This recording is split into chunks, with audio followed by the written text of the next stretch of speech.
So students, I think you already came to know about the topic for this time.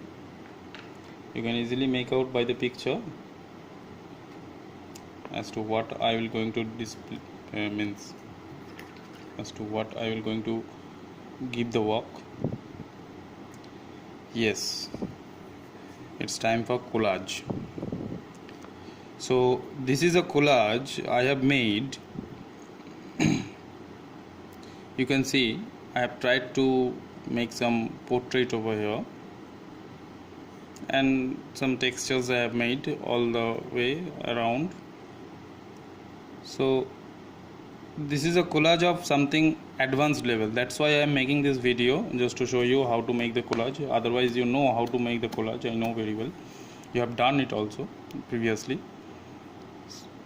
This is a collage where you have to enhance these textures. See it carefully. You can see many sort of color tones are attached over here. But it is creating a sort of disturbance on the whole picture plane.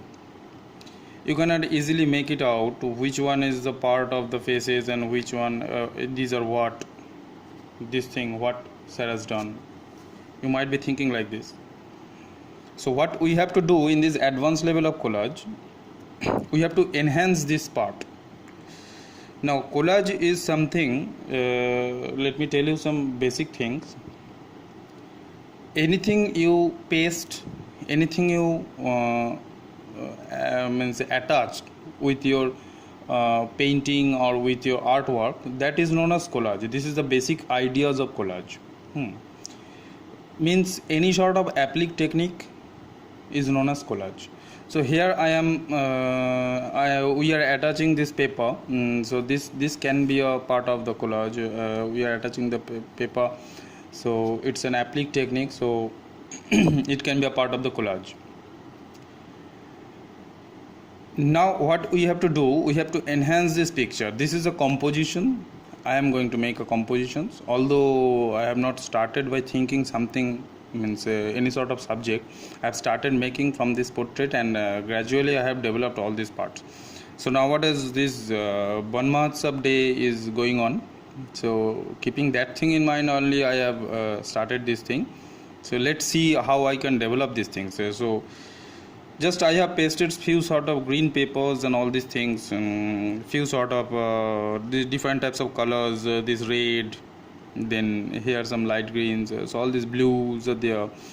So what my thought is, I will going to develop these red areas as flowers, these green areas as leaves, and a portrait is there. So I will develop this portrait, since here the planes are not properly shown with the paper. That's why I will going to develop these eyebrows and eyes and all these things, so it will become a more or less a painting. So it is a painting in one way and it's a collage in the other way. So in both way you can consider this thing. So it is a part of collage also, it is a part of painting also. So I will give some other references of the pictures along with this assignment. From there you can understand. So same way I am doing these things, collage part I have done. Now how to enhance this picture, that's what I am just showing you here. So let's start. Let's see how I can enhance this portrait and other parts of the things. That's what I will going to show you. So let's start.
Now don't think that I have applied some gum or something else over all the means on the whole picture. It's just a water just to make it more soften the whole thing. Since number of times the paper has been attached on this paper and on this sheet, and it has become a little bit hardened enough. Now if it will become a little bit soft, then the color mixing and the color blending will also be very smooth. Now as you were watching that I have enhanced this portrait over here little bit. I don't know, means just as I thought I have applied. Only I have enhanced the picture. Everywhere you can see the letterings and all these things, it can be seen from here. I don't know whether you can be able to see from here or not, but you can watch over here that lettering can be seen easily. I have kept the text and all these things. So text of the paper is creating a texture over here. It is not a text, it is a texture with regards to this painting or in case of artwork. So applying anything on a painting means something you are decontexting. Means what? As you are tearing these pages from a advertisement or something, some pictures or some advertisement, some stories, so it has got some context. When you are tearing and you are pasting over here, then it is decontexting, and then it is applied for some other purposes. So maybe for example this red paper is from some advertisement of a shari or something else. Now here it is acting as a flower. So this is known as a decontexting a picture, a image.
So here is your complete work. As you can see, these are the coloring paper that I have attached. Now I have enhanced with just a few strokes. I have enhanced these pieces of paper to bring out the form of a flower. So it's somehow looking like a flower blooming in the garden, and this is a portrait. I'm relating the human forms with this nature and all these things. So it has got some implications regarding this love for nature and all this part. There are many topic it can be related with this picture. So this is the thing which you have to do. You have seen at the first stage these portions are unable to understand. Now also it is like that. Since it's a composition, so anything you can do with your compositions and nothing, there is no hard and fast rules regarding the compositions part. It's when it will become a study, that time you have to do exactly what you are watching. But here it's totally based on your imagination. So how you will going to do, how you will paste, and what you will going to make, everything you have to think accordingly, according to a concept. So I have thought like this kind of things I will going to make. So based on that I have pasted the paper. I have started from the beginning, and at last I have ended up with this sort of things. Now this thing came out from my hand. I don't know that exactly I will going to do these things. Somewhat different I thought, but it became like this. So that's what the mystery of the compositions. This is the interesting part of the compositions. Understood? So the same thing you have to do. Follow the videos properly and do it accordingly. Thank you, children.